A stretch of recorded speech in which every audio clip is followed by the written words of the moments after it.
বিধানসভায় ভরাডুবির পর থেকেই তৃণমূল কংগ্রেসের অন্দরে দেখা দিয়েছে চরম অসন্তোষ। শুরু হয়েছে ভাঙন। দল ছেড়েছেন তৃণমূলের অনেক শীর্ষ নেতা। এবার অসুস্থতার দোহাই দিয়ে মমতার হাত ছাড়লেন জ্যোতিপ্রিয় মল্লিক।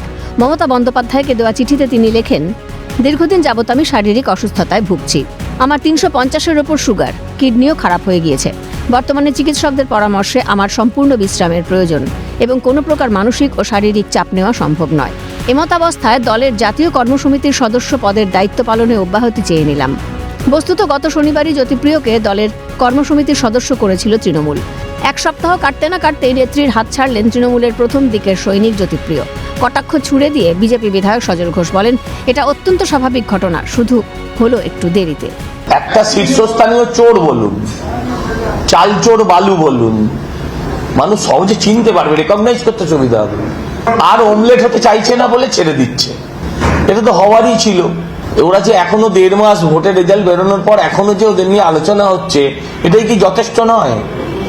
আপনারা কি আশা করেছিলেন ওরা 5 বছর বিরোধী দলের ভূমিকা পালন করবে? এটা অত্যন্ত স্বাভাবিক ঘটনা, একটু দেরিতে ঘটছে। সময়টা ছিল 2023 সালের 27শে অক্টোবর। রেশন দুর্নীতি মামলায় ইডির হাতে গ্রেফতার হন জ্যোতিপ্রিয়।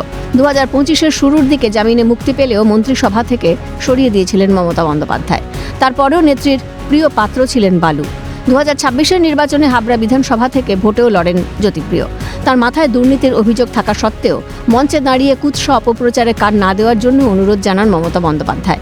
তাকে বলতে শোনা গেছে, বালু আমার ফেভারিট, আমি চাই হাবড়া থেকে বালু জিতুক।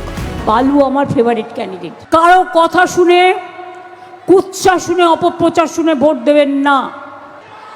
আমার পুরনো দিনের সাথী এবং আমি চাই বালু হাবড়া থেকে জিতুক।